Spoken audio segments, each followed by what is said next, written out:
Good morning, everyone. Thank you for joining today's workshop, Decision Making in Tough Environments. My name is Steph Avalos-Bach, and I'll be facilitating the workshop today. You're welcome to return for additional workshops at 2 p.m. today and 10 and 2 tomorrow to close out our week of Small Business Bootcamp from the Polsky Center. There's more details about all of that on our website at polsky.uchicago.edu. Today's workshop is led by Chicago Booth Professor George Liu, an expert in decision-making, goal setting, and motivation and negotiation. This webinar is being recorded and we'll send you the recording once it's available. You should be able to see a little chat box below your video player. You're welcome to put questions in there anytime and we'll take them at the end. And with that, off to you, George. Okay, thank you, Steph. I'm delighted to be here. Some of you might have seen my session on Monday. We talked about negotiation. Today I'm going to talk about decision making. Again, let me just say what I said on Monday is that I'm a big fan of the small business community in Chicago and what they add to the really vitality of the city. And so I'm delighted to help contribute to your efforts, not just through this kind of stressful time, but hopefully also when we are on the back end of this as well.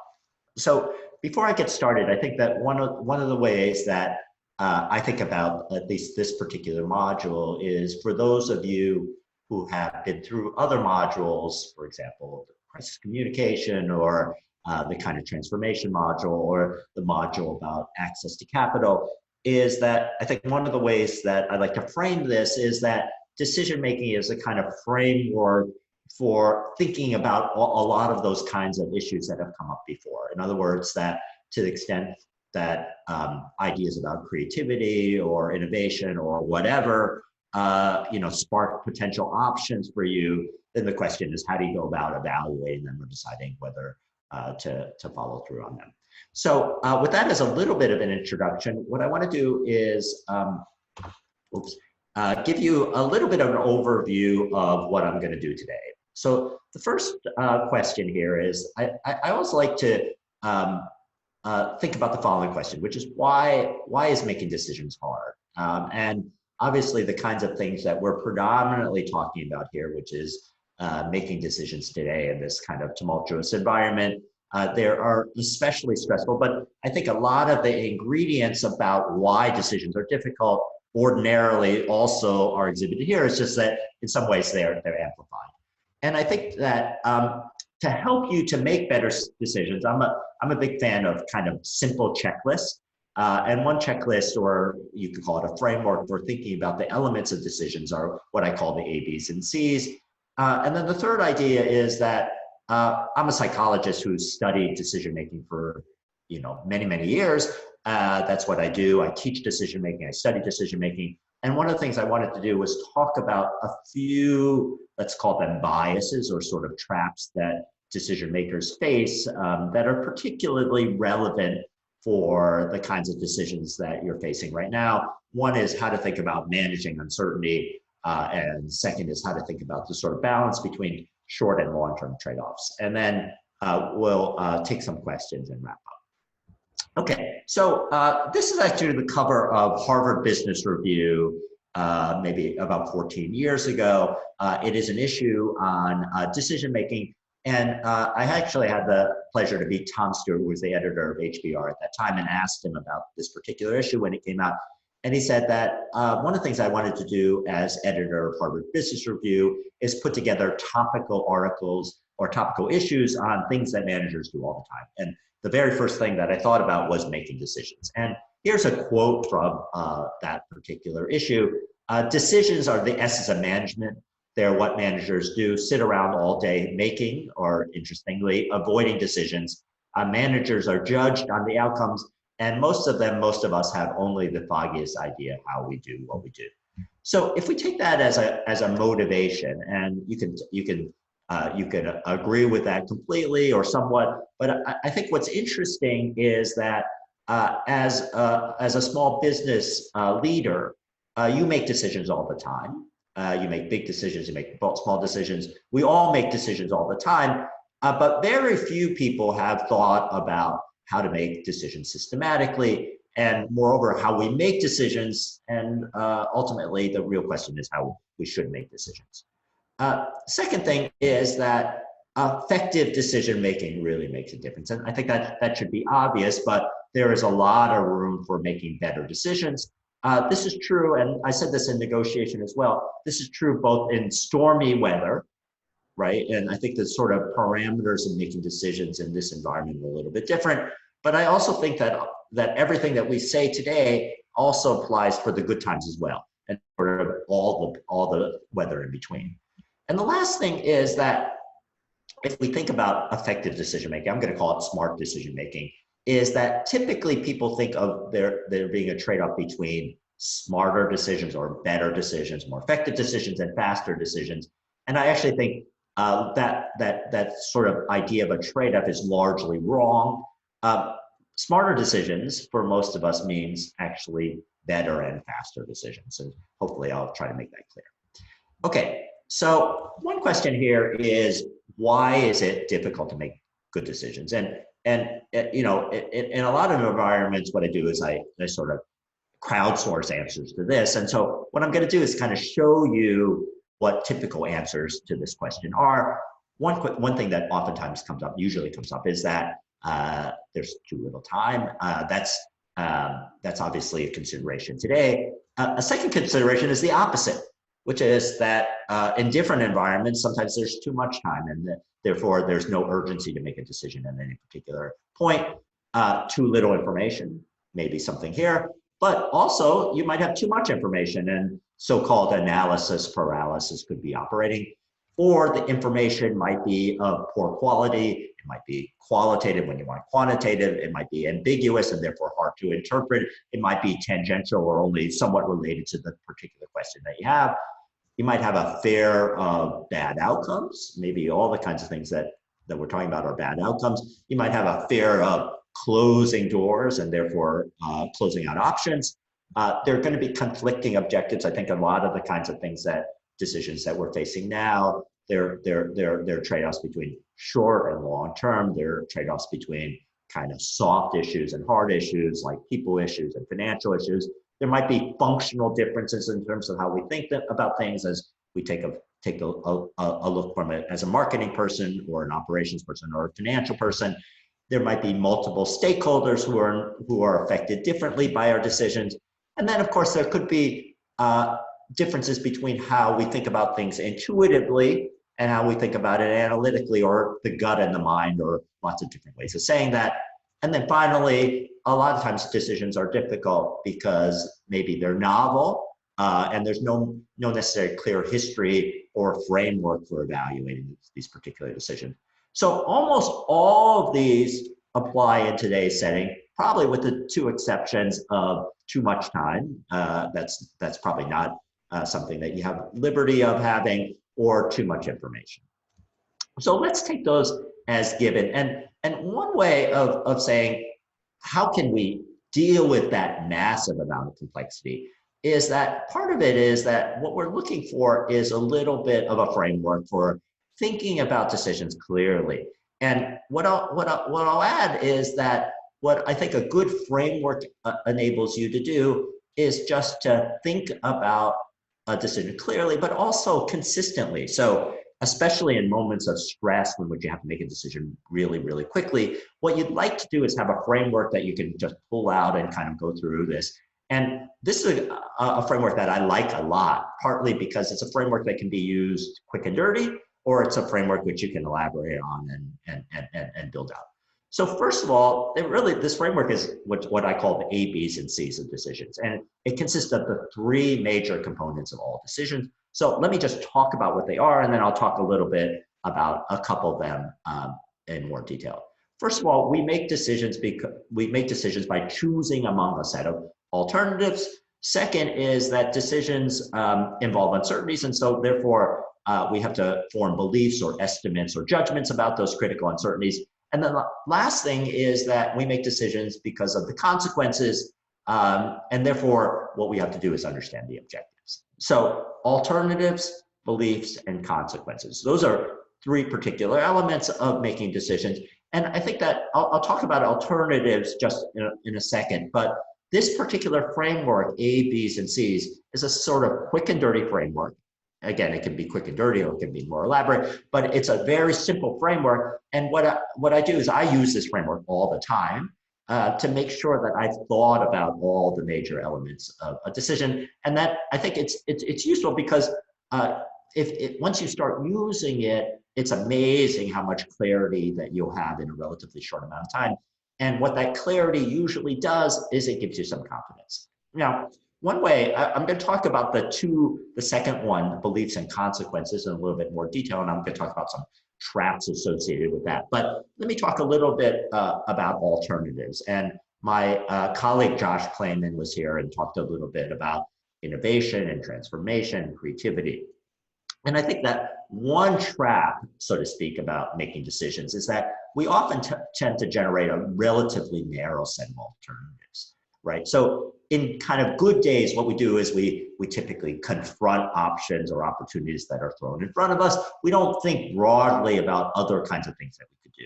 And what I think in this particular environment is causing us to do is that what we have to do is be more creative about what alternatives we're looking at. And I'll give myself as an example is, starting around, I guess, March 13th, or probably maybe March 11th, I was told that what I need to do is teach a negotiation class online. Never done this, don't really know anything about online technology. And I think that one thing that once I got over the initial shock, one thing that I actually enjoyed was the freedom to look at different alternatives that I wouldn't have thought about otherwise. And actually something that you think of initially as a constraint, which is that technology is going to hurt you. You can't do all the kinds of things that you typically do. It actually frees you up to think about things more expansively. So once again, alternatives, that what you want to do is identify and create options. Beliefs, what you want to do is identify the critical uncertainties, and we'll give some examples about this. And consequences, what you want to do is identify the particular objectives that affect your decision. So I'm going to give you an alternative acronym. Sometimes people don't like that. So I actually came up with this this morning. So if you don't like the A, B's, and C's because they don't match what you think, maybe you can think of this as a way of getting out. If that's cheesy, it's because I came up with it this morning. And you might think of this instead of alternatives, beliefs, and consequences. You can think of it as opportunities, options, uncertainties, and trade-offs. Okay, so let me talk about the B part, or the uncertainty. And one of my favorite writers is a fellow named Atul Gawande. He is a surgeon. He's at Harvard Medical School. He's now leading this health organization that's funded by Warren Buffett and Jamie Dimon and I think Jeff Bezos. And he's written a wonderful book called Complications. And this is about medicine, but I think we can translate to business very easily. And he writes the following: the core predicament of medicine, the thing that makes being a patient so wrenching, being a doctor so difficult, and being a part of society that pays the bills they run up so vexing, is uncertainty. Medicine's ground state is uncertainty, and wisdom for both patients and doctors is defined by how one copes with it. So, change the cover story. And I think that what you could say is that business's ground state is uncertainty, and wisdom for all of you is defined by how you cope with it. And I think if that wasn't obvious before, it is extremely obvious today in this environment in which many of our decisions are really shrouded with lots and lots of layers of uncertainty. So one of the things I want to do is I want to give you a little bit of a kind of psychology anecdote. And what the anecdote is really is it's an empirical study. It will feel a little removed from the kinds of things that we're talking about. But what I want to do is I want to convey an intuition about how people think about uncertainty. And then I'll use this to kind of translate to some wisdom about what you should do. And what we're going to do is suggest that a trap is that uncertainty is paralyzing. So here is a study that as psychologists we give to subjects, sometimes undergraduates, others wise, but hypothetical scenario. You are a college student who has just taken a tough qualifying exam. So this is a qualifying exam that's really important for your career. It's something that you really obviously want to pass. And there are three hypothetical scenarios. One is you're told that you passed the exam. One is you're told that you failed the exam. And one you're told that you don't know. So success, failure, or uncertain. So what we really care about is the uncertainty. And what we're going to do is we're going to pose a decision. And this decision is not really very related to this question about whether you pass the exam, but the question is, do you want to buy in an attractively priced vacation, or there's an out? And the out is that in the event that, well, in any case, what you can do is you can buy a little bit of time. You can buy a day and think about it, and that's going to cost you $5, relatively small amount of money to postpone the decision till tomorrow. Okay, so what we're going to do is we're going to think about how uncertainty affects waiting. And here's the interesting thing about this particular decision. What we're going to do is look at the percentage of people who choose buy, not buy, or postpone, whether they know they passed the exam, failed the exam, or they don't know. So what do you do if you pass the exam? Well, of course, what you do is you buy the vacation, because passing the exam, what you do is you have an opportunity for a celebration. What if you failed the exam? Well, if you failed the exam, you actually go on the vacation even more, because what you have to do is you have to take your mind off this really kind of awful thing of failing an exam. Here's the interesting thing. You go on the vacation if you pass, you go on the vacation if you fail. What do you do when you don't know? You postpone. Now, what's interesting about this is that when you see the data, you realize that this is a mistake. But if you're just in the uncertainty condition, you realize that this is actually a pretty standard protocol. The standard thing that we do in these kinds of situations is we wait. We want more information, we wait. So here's the idea. Uncertainty disables choices. So there's two comments about this. One is that recognize that uncertainty is fundamentally a part of making decisions. What I think a lot of decision makers do is they try to, let's just say, paper over the uncertainty. They pretend it's not there, they avoid it, but uncertainty is really part of making decisions, and it's especially true in these really tumultuous days. Second is that particular demonstration illustrates that in some sense, our default reaction to uncertainty is to wait. What we want to do is when we don't know what's going on, we feel uncomfortable with making a decision, and therefore our gut reaction, our gut instinct is to wait. Now, sometimes that's appropriate, but a lot of times it's not. So there's a couple things I want to say. One is waiting today may not be a viable alternative, right? So today, in this environment, there are going to be opportunities that you basically have to scoop up right now, or you have to basically pass on. You cannot decide to wait another day, but if you can wait, it may or may not be the thing you should do. And what that particular vignette suggests is that oftentimes it's not. So here's a couple of suggestions that kind of help you through this.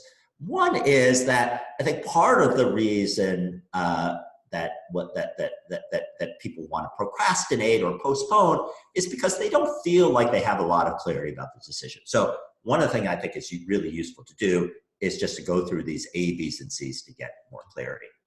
But a second thing I think that kind of more to the point is explicitly ask yourself two questions. One is, can I wait? And two is, should I wait? And I think those are related questions, but they're different. So the question about can I wait is there are situations where you cannot wait.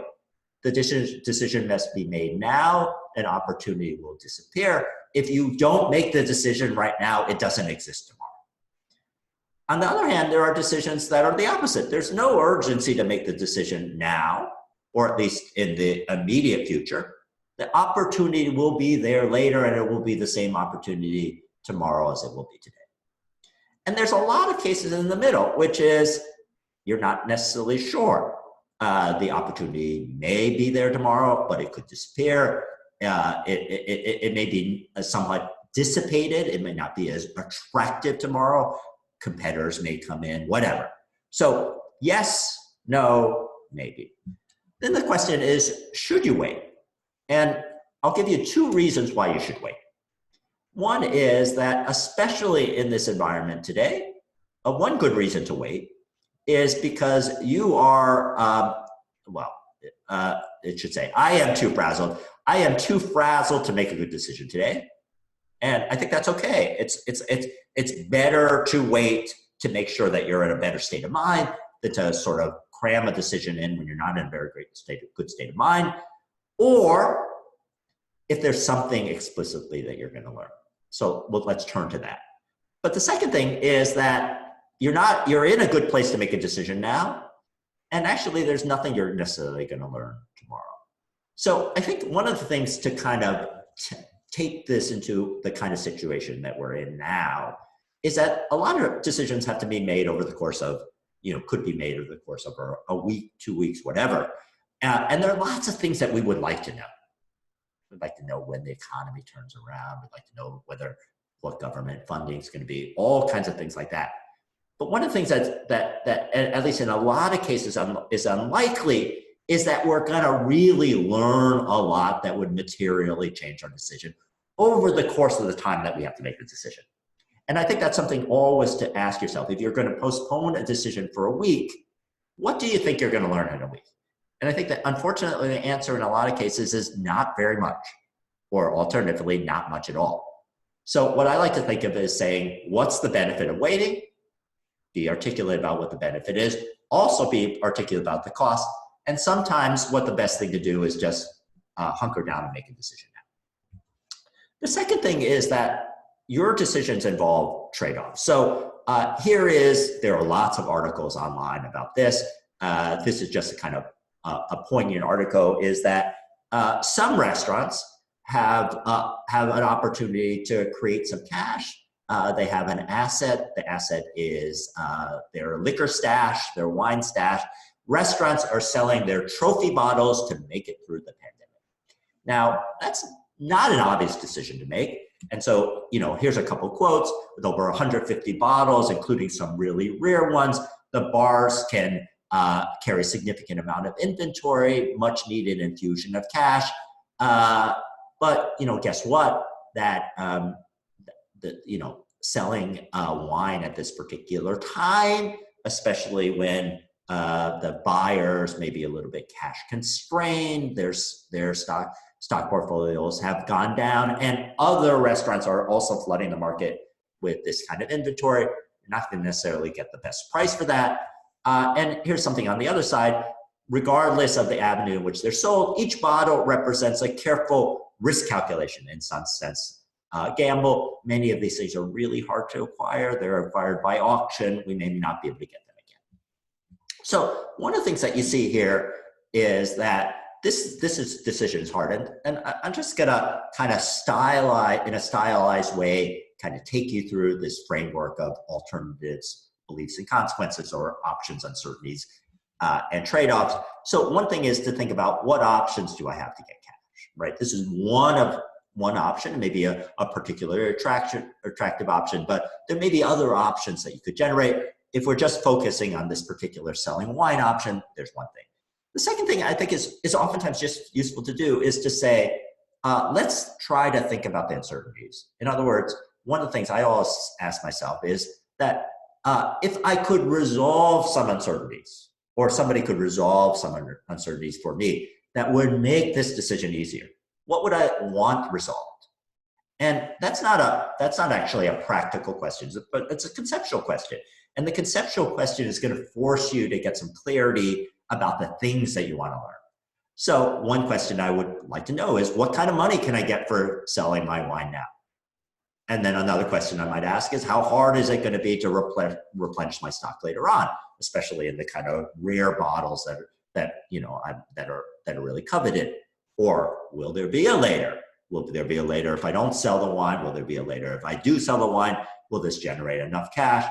Or without the good stuff, the kind of stuff that's like, that we've been using for our reputation, what happens to my reputation and my ability to get the kind of customers that I want?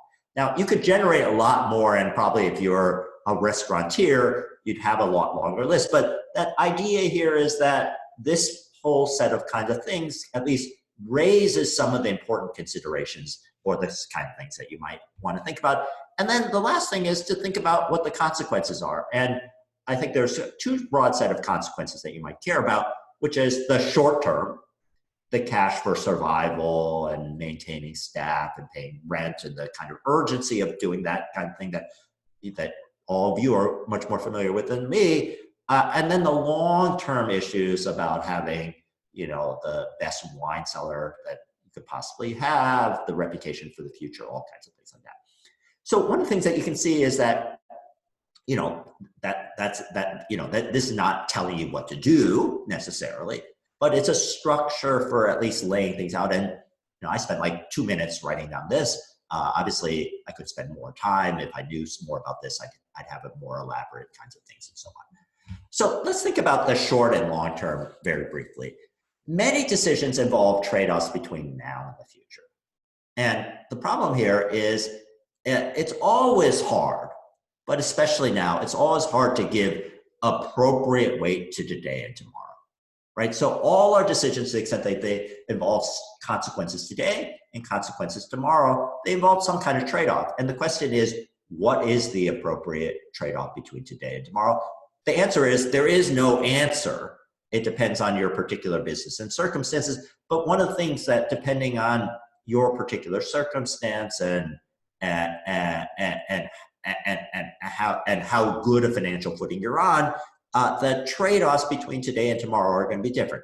Everybody's probably putting a little bit or a lot more weight on today in COVID-19 than they were, 2 months ago. But and some organizations cannot think about everything is about just getting you through this fire, but some organizations can put substantial weight on growth and recovery and so on. And the suggestion always is to remind yourself to think about now, the near future, and the distant future. So some of you know about this. This is a Susie Welsh. She was also the editor of Harvard Business Review at some point. She wrote a book called 10-10-10. It's a little kind of cheesy reminder, but I think it's actually useful. The idea is to always think about how your decision affects you 10 minutes from now, 10 months from now, and 10 years from now. So I like that idea. I'm going to actually kind of reform that idea. I'm going to steal it a little bit and transform it to this kind of COVID-19 world and think of it as a red light, yellow light, green light. So the idea is we're in red light mode. So this is full on crisis. This is shelter in place. This is shut down. This is quarantine world. What do you do? How does what you do affect this, you and your organization in this red light world? Second thing is this yellow light world. So there is going to be a time when we are out of this, but not completely out of this. And what you might think of this as a cautious return. And we can define what a cautious return is, but we are on our way to recovery, but we may be going back to red light. We don't really know. Or we may be on our way to green light, but we're in that period where we're cautiously returning. And the second thing is green light, which is full throttle ahead. People feel liberated to do the kinds of things that they were doing on February 28th. So I think one way to think about this is to always ask yourself how the decisions that you make today affect these three situations. Red light world, the kind of thing that you're naturally focusing on. Nobody has to remind you to focus on this red light world. People have to remind you to think about the yellow light world and the green light world. So I can't tell you how much weight to put on those three scenarios. It depends on your organization, things like that. What I will tell you is that I think it's much easier to fixate on what you need to get out of this situation, put all the weight on red light and not think about yellow and green. The last idea, and then what I'll do is I'll take some questions, is to think about what we're going to call opportunity cost. So many of you know what the idea of an opportunity cost. Opportunity cost is the cost that basically that are incurred by pursuing one opportunity and basically not allowing other opportunities to happen. So there's a tendency to ignore opportunity costs. So let me give you also a kind of stylized example of this. Is that suppose this is a kind of old study. So you may not even know what these products are, but it's a study where consumers are given a choice between two products. So this is a relatively expensive, high capacity at this particular point, 32 gigabyte iPod Touch. This seems so quaint now. And a 16 gigabyte iPod Touch. My kids still have iPod Touches, so it's not that quaint.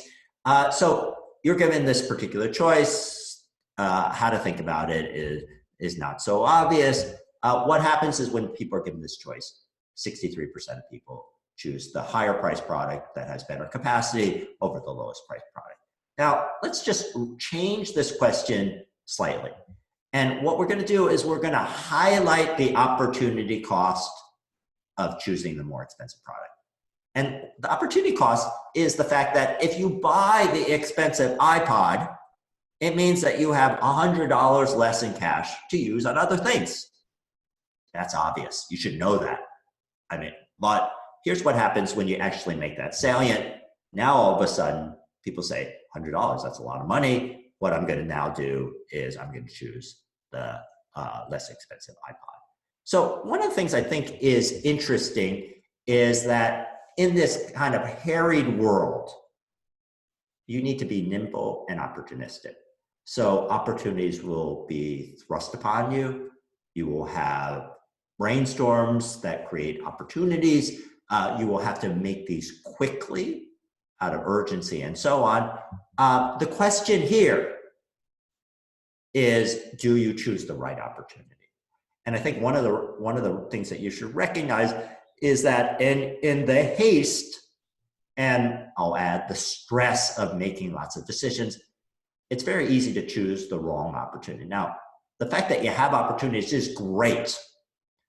But the problem here is that if we decide to choose one thing, then we inhibit our ability to pivot and choose something else if it also comes along the line.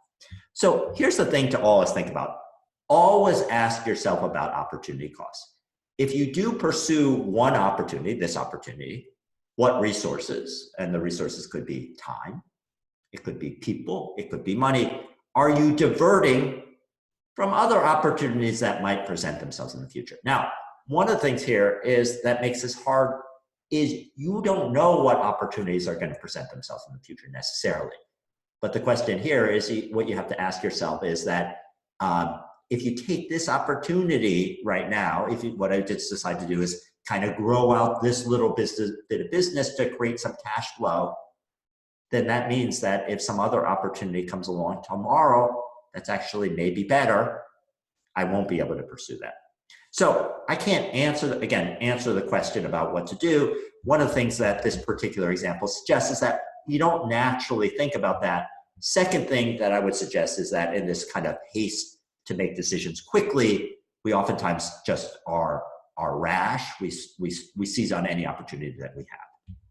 All right, so there's some, I think the slides are going to be available. There are a couple of articles that go through some decisions. I'm happy to, I think we have almost 30 minutes. The HBR article at the top has some kind of smart wisdom on making decisions for small businesses. Some of the other articles talk about sort of this trade-off between making decisions that are really personal and financial. And then there's other things, much more pointed articles about whether organizations should engage in with these paycheck protection programs, or alternatively furlough employees and things like that. Really hard decisions. So I also end with a summary. One thing is I like to think of is that smarter decisions mean usually better and faster. So frameworks for thinking clearly about decisions do two things. One is they make them better because you're focusing on the right thing, but they also make them faster typically because part of the reason why you're not fast is because you're not confident. And you're not confident because you haven't looked at things systematically. If you have a framework for looking at things systematically, then typically you're going to make better decisions. Typically you're going to make better, faster decisions. When you're confused, think back to these A, B's, and C's, or the alternatives, beliefs or consequences or opportunity or options, uncertainties, and trade-offs. Disable the paralyzing effect of uncertainty. What we typically want to do is wait. That's our standard response when we don't know. And ask yourself two very simple questions. Can I wait? Sometimes you can't wait. Sometimes you can wait, but you shouldn't wait. So should I wait? And the last idea is don't be rash. Remind yourself of the opportunity cost. So in other words, if you pursue one option, that means you take other options in the future, potentially off the table. And make sure your organization is balancing the near-term benefits, the fighting fires, let's call them that, and the longer-term benefits, let's call that growing your business. So I think the thing to, at least to always ask yourself is that we are in this kind of firefighting mode. Many of you, I'm on a, I'm on a board, until I think we had a board meeting on March 8th, and we're talking about growth and things like that. And now we're kind of doing firefighting and things like that.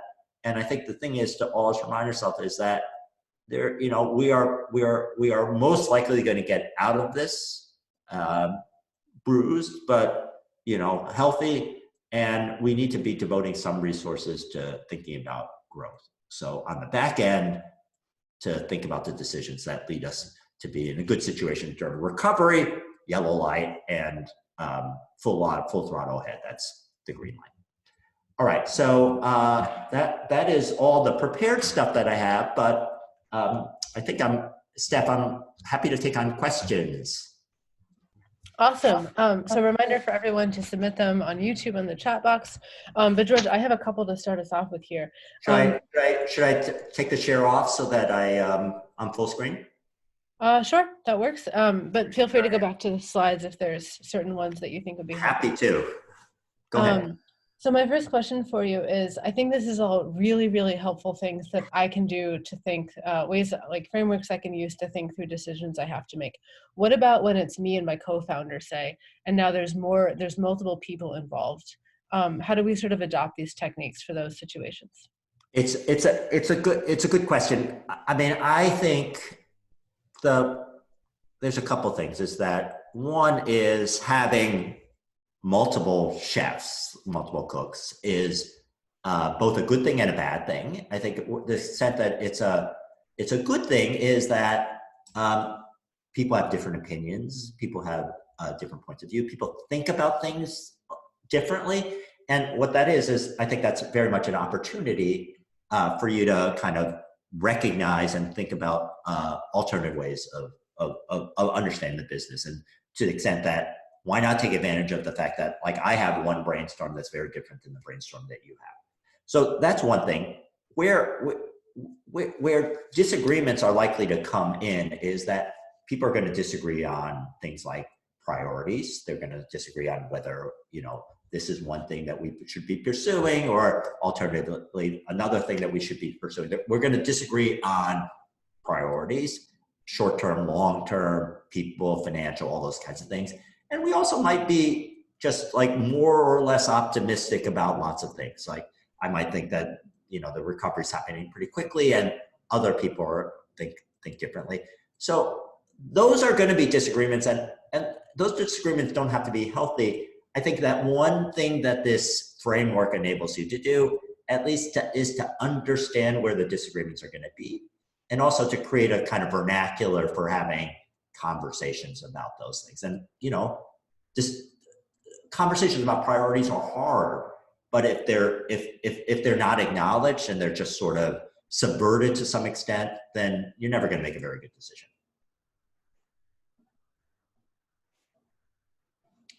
Next. Great, thank you. So my next question for you, I'm going to combine with one from the audience. Maybe strategies for dealing with the stress of a big decision, because sometimes I think stress can get in the way of doing the fantastic work you've laid out from us. And someone from the audience has asked for strategies to resolve the should I wait question, because that sort of question within a question can lead to analysis paralysis as well. Great. So a couple things is, one is one is to like it there, this is going to be stressful. So I think the things that lots of people are offering as advice to kind of make sure that people take care of themselves and things like that are all super good, because you can't make good decisions if you're not in a good place in mind. And we're going to be compromised, because I think we're going to have to make really fast decisions that are heartbreaking, of magnitudes that we don't like, that are going to involve really bad consequences or bad potential consequences, ones which we're not going to know all the information. And that just stinks. The question is, how do you sort of minimize the impact? I think one thing is I would say is, as I said before, is that, last night, for example, I taught all day. I hadn't finished this talk. I was not in a very good place to if I had to make a decision at that time, I was exhausted. I was a little annoyed. I was frustrated. I went to sleep. I got up really early. I finished this talk. I don't know whether the talk was good or not, but I finished the talk. I was a different person in the morning, right? And so that was 7 hours later. And I think the thing is, recognizing that making a big decision in right now in the currently, which is that you're distraught, you're exhausted, whatever, you've heard some bad news, letting short amounts of time pass, like getting a good night's sleep, not all that stuff's not going to disappear. But if you are 50% better the next day, you're going to be able to think more clearly, and so on. I think the second thing is, Gawande has this second book, he has many books, called On Checklists. And one of the ideas of the checklist is that what you really want is checklist in stressful situations. And part of it is in stressful situations, you're not thinking clearly.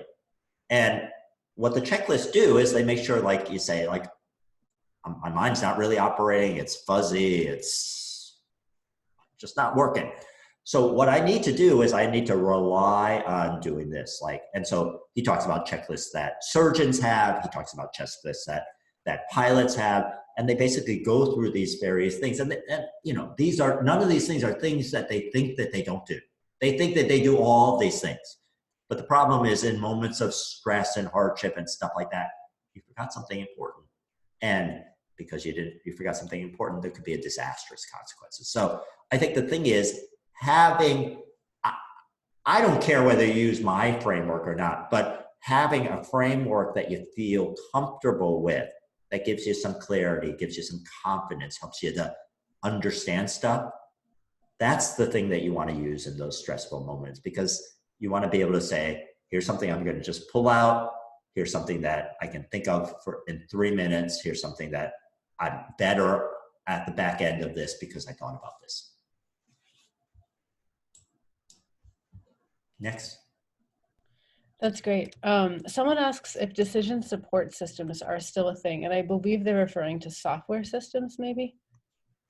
Yes and no. I mean, I think where decision support systems really are useful is in certain kinds of, let's say, really repetitive decisions that are ones like, for example, like medical decision making. I think medical decision making, decisions about what kind of treatment to do or whatever, those things, those are actually super conducive for decision support systems, because what you can do is you can say, my patient's 52 years old, they have an ulcer, they have this complication, they don't have this complication, they have high blood pressure, we've done this test, what does the algorithm spit out?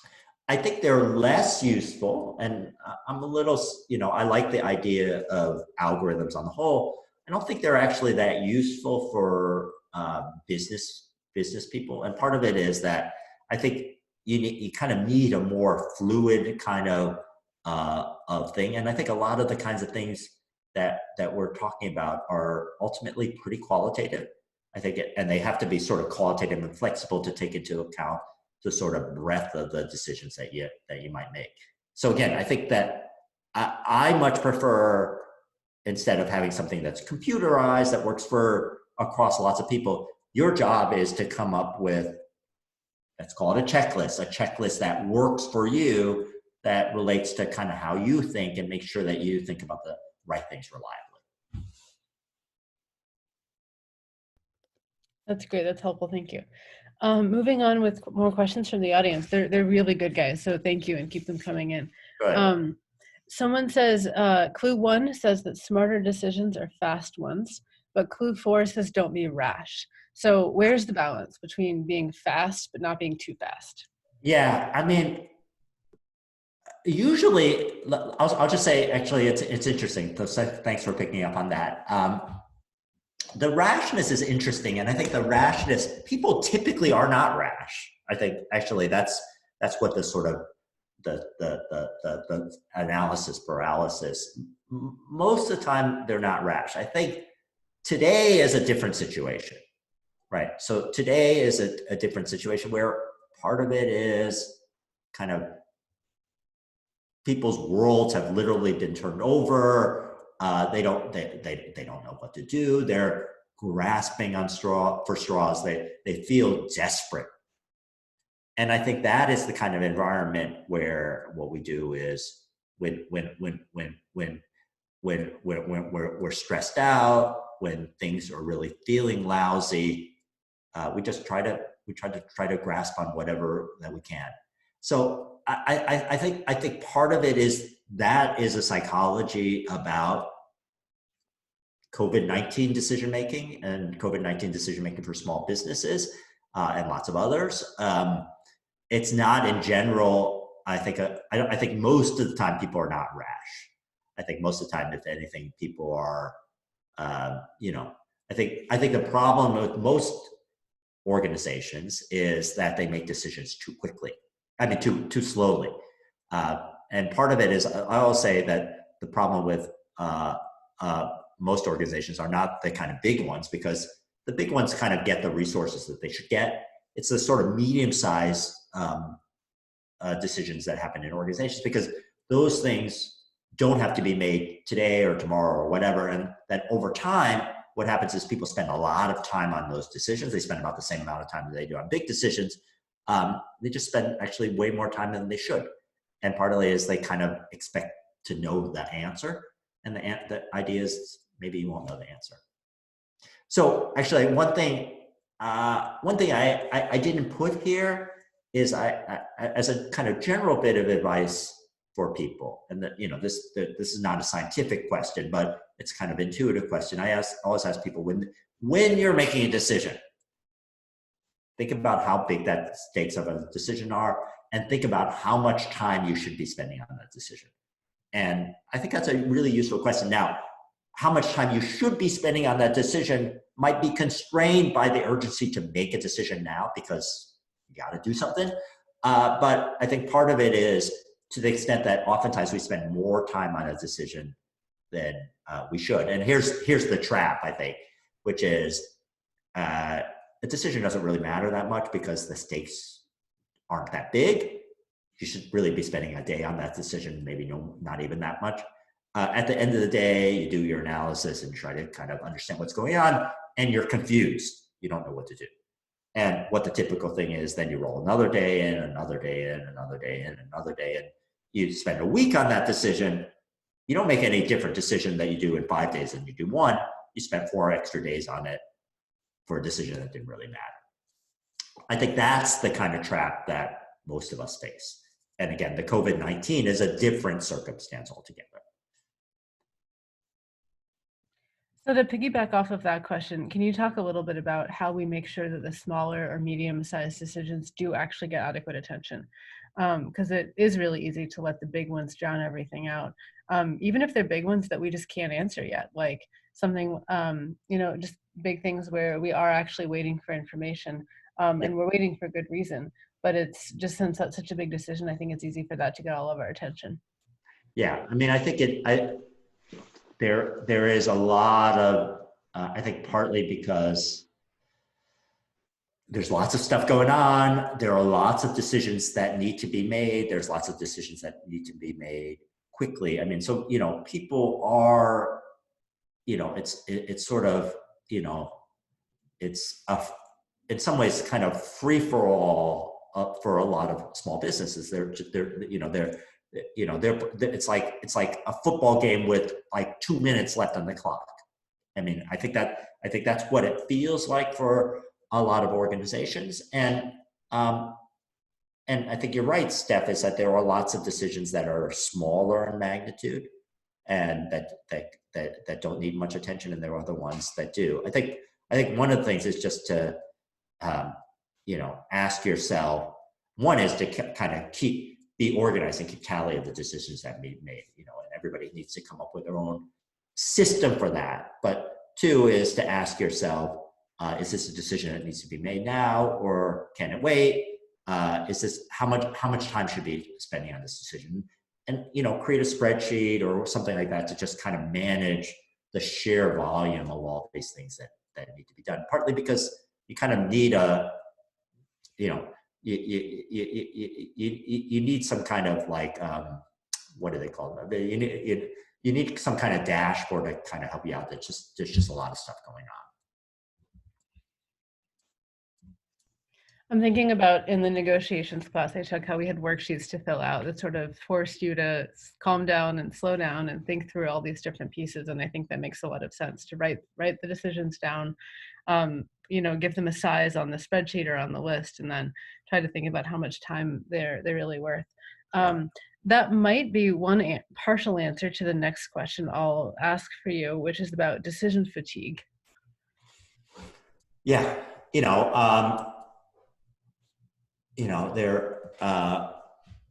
Barack Obama, I think, there are lots of things like this, examples where, people were saying, it's like, I wear the same clothes every day because I'm going to save the scarce resource of making decisions for the decisions that matter. And now, choosing clothing for some people is exhausting and some people it's energizing, but the idea is that if certain kind of things are exhausting for you, then they're gonna come back and bite you on things that are consequential. So I think that very much is a reality. I think it's a very good insight to recognize.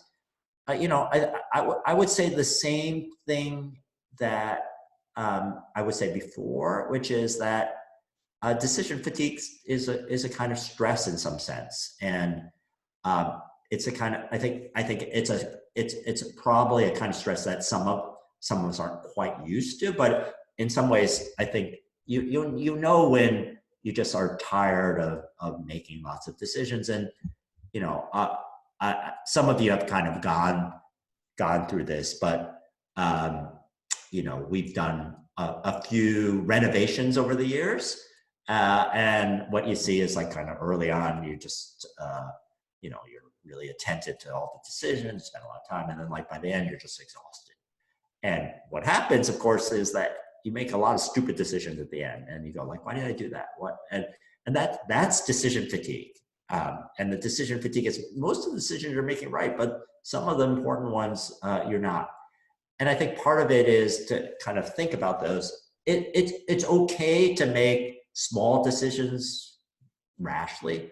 It's bad to make big decisions rashly. And so I think part of it is having the discipline to recognize that's a big decision and having the discipline to say, tomorrow I'm going to feel better. And maybe the thing is, the first thing I'm going to do when I get up is I'm going to tackle the big problems. And if the little ones get stuck at the end of the day, when I'm tired and I have to make them, then it's not that big a deal. I'd like to make them better, but I'll put them at the end of the day when I'm not really quite in my best frame of mind. That makes a lot of sense, sort of knowing yourself. And I mean, that's a useful way to think about other types of work in general too. So I think that's helpful. Moving on here, thinking about sort of some of these considerations that you've asked us to take to think about as we're making decisions. What do we do when we're just looking around in this framework and we see uncertainty all over the place? We don't know what other opportunities we might be missing. That's part of that opportunity cost. So that's sort of an unknown. We don't know what the consequences might be. What if we sort of try to do the framework and we just keep coming up on, I don't know. What then? I think that's the irksome part of this environment, is that at the end of the day, people don't know, but also at the end of the day, people aren't going to know anytime soon. And I think what that means is, depending on people's appetites for risk, a bunch of other things, I think what that means is that what you have to do is just recognize that that's the case. Recognize that that's just an inherent part of the problem. I mean, when I read Gawande about surgery, it's like they just say, like, here's the thing: at the end of the day, we don't know what's in there until we cut it open and see what's in there, and that makes me really unsettled. But that's the reality, and we got to do something. So we can decide not to do it, or we can decide to do a surgery, or we can decide to do the surgery. And I think, unfortunately, that's the reality of the situation. And I think it makes you uncomfortable, but I think sort of ignoring it and pretending that it's going to go away is also not really doing yourself a service. And I think what that means is sometimes you're just going to have to make really hard decisions. They're going to be hard, but maybe it's better to make the hard decision now, when you're sometimes in a more advantageous position, and that sometimes you can execute the decision better because you have more resources and a better state of mind, and just kind of wait, and then those opportunities go away or whatever. I think it's sort of blind hope of learning something. I think that's, and procrastinating, that's the thing I'm talking about, of trying to avoid. So I can't, a lot of these things are just, questions that we can't look into the crystal ball and know. We don't know when the economy is going to open up. We don't know what the nature of some of these stimulus packages are. We don't know a lot. There's lots of things. We don't know what life is like on the back end of this for retailers and restaurants and all the kind of things like that. We don't know what opportunities are going to emerge. So there's just a lot of things.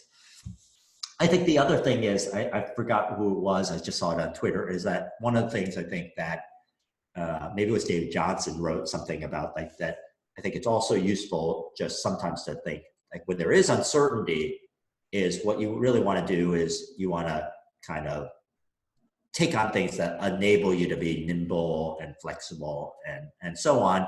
You don't make like big bets, but what you do is you make little bets with the idea that what you can do is pivot onto different things. Yeah, I mean, I agree. Unfortunately, that is a lot of the reality, but it also makes me think about what you said earlier in the presentation about thinking through what information I wish I could have. And, you could think through, well, if I could get that information and it said A, then I would do this. Or if it said B, then I would do that. And I think it at least helps us get a handle on our thoughts, talking about it, writing it down. Completely. And I think one thing is that in the event that you do get some information, and having thought that through, it makes you sort of nimble and ready to act. Mm-hmm. And then there's good news or bad news of sorts. Like, if that door is closed, if you're kind of waiting to see whether this program is going to be available or whatever, or whether schools are going to open or economy is going to open or whatever it is, millions of things.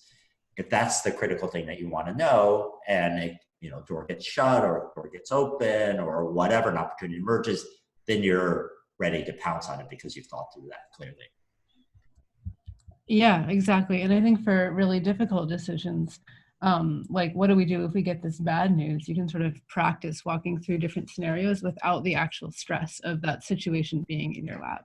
Completely. I like that insight, because it's way more stressful to kind of live the real circumstances, to rehearse the bad things ahead of time and to be prepared. Still bad when those things happen, but kind of softens the blow because you've thought about at least some of the responses.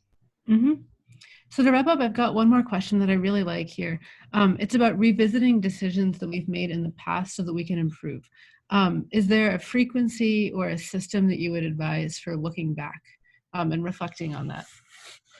It's a great question. I mean, I think part of it is a couple things about this. One is we make decisions in the face of uncertainty. And what that means is evaluating a decision on the back end is hard, partly because you don't know whether this was, let's call it bad luck or bad decision making. If there's a bad outcome, it could be bad luck or bad decision making. A good outcome could also be good luck or good decision making. So I think that's what makes making decisions hard. And it's really only when we see lots of decisions on the whole that we kind of see whether decision processes were reliable and so on.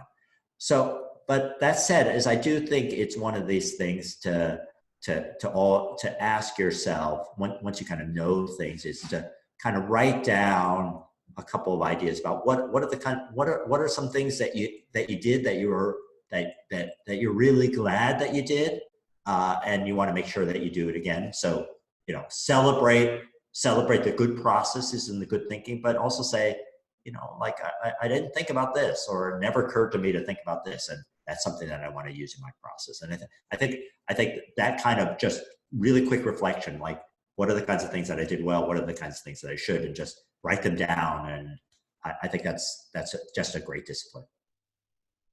You know, another thing that, you know, people have so much time to do those exercises now, but you know, I do think if you can do that maybe in calmer times, then I think it is just a great learning vehicle.